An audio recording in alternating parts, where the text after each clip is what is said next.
প্রিয় বন্ধুরা আপুরা আসসালামু আলাইকুম। কেমন আছেন আপনারা? আশা করছি ভালো আছেন। আমিও আপনাদের দোয়ায় আল্লাহর রহমতে ভালো আছি। আজকে ভোর রাতের অর্থাৎ সেহেরির জন্য রান্না করছি। কড়াইয়ে পেঁয়াজ কুচি কড়া করে ভেজে নিয়ে তাতে লবণ হলুদ মাখিয়ে রাখা পাবদা মাছ দিয়ে বেশ কিছুক্ষণ কষাতে হবে। আস্তে আস্তে কষাইয়ে নিতে হবে, কারণ পাবদা মাছ অতি নরম। জোরে জোরে কষাতে থাকলে মাছগুলো ভেঙে গুঁড়ো গুঁড়ো হবে। যাই হোক, কথা বলতে বলতে মাছগুলো কষানো প্রায় হয়ে এসেছে। এইবার উঠিয়ে নেব, তেল সহ সবগুলি উঠিয়ে নেব, অর্থাৎ মাছ পেঁয়াজ কড়াইয়ের তেল একটা চামচের সাহায্যে সবগুলি উঠাই নেব।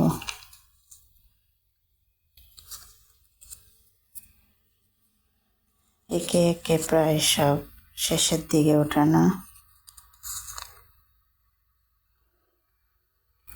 পেঁয়াজ কুচি তেল কিছুই রাখবো না কড়াইয়ে।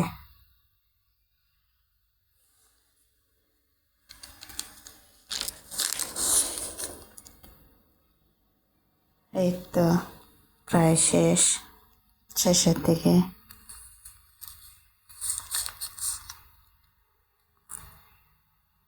এবার ওই কড়াইয়েই আবার পেঁয়াজ কুচি আদা রসুন দিয়ে সরিষার তেল দিয়ে দেব। এরপর পেঁয়াজগুলি একটু নেড়ে নেব।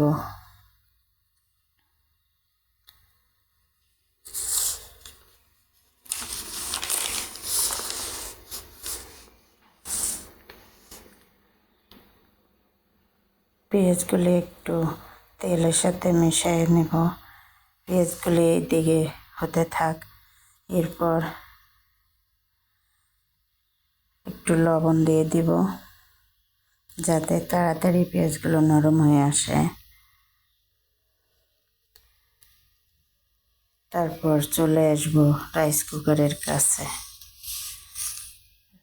কারণ রাইস কুকারে আবার বসিয়েছি বেগুন মূলা।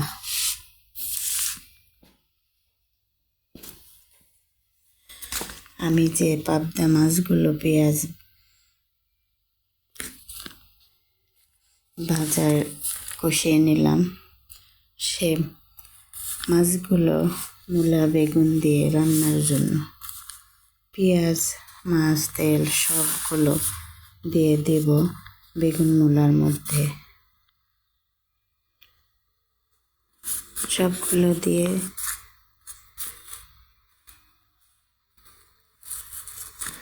রাইস কুকারে আবার দিয়ে দিলাম সেই পাবদা মাছ।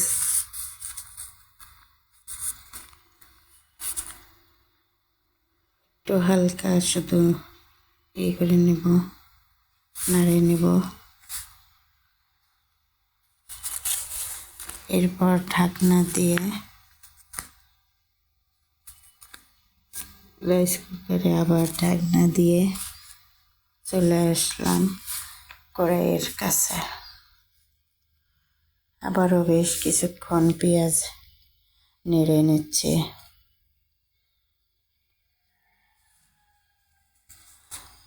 পেঁয়াজ নাড়তে নাড়তে হঠাৎ মনে হচ্ছে রান্নাঘর গরম হয়ে গেছে।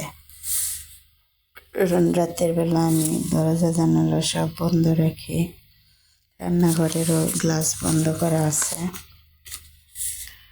মনে হচ্ছে গরম হয়ে উঠেছে। সাথে সাথে অ্যাডজাস্ট ফ্যানের সুইচ অন করলাম। অ্যাডজাস্ট ফ্যান কেমন চলতেছে সেটিও ক্যামেরায় বন্দি করলাম। দেখেছেন, আল্লাহর রহমতে জানালার মানি প্লান্ট গাছ খুব সুন্দর হয়েছে। চলে আসলাম আবার কড়াইয়ের কাছে। এবার একটু সময় নেড়ে চেড়ে পেঁয়াজগুলো একটু সময় নেড়ে ছেড়ে দিয়ে দিব মরিচ গুঁড়ো, হলুদ গুঁড়ো,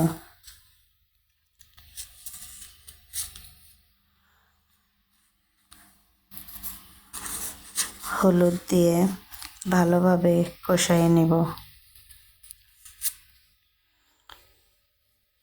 এখানে হলুদ হলুদ মরিচের গন্ধ আসে ভালোভাবে না কষানো হলে।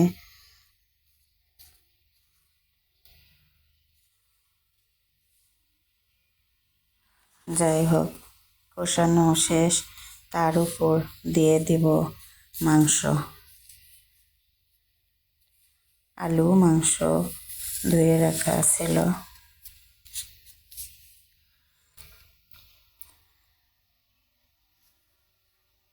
এগুলো হচ্ছে কোয়েল পাখির মাংস। যাই হোক, মাংস আর আলু দিয়ে একটু কষাতে থাকবো। কষাতে কষাতে যখন দেখবো কষানো শেষ, আর কষাতে হবে না, এখন কোনো রকম পানি দেব না, যেহেতু আমি এগুলো শুধু কষানোর কোনো ঝোল রাখবো না। তাই কষানো শেষ হওয়ার সাথে সাথে আমি ভালোভাবে একটু মাংসগুলো মশলার সাথে মিশিয়ে নিয়ে নেব।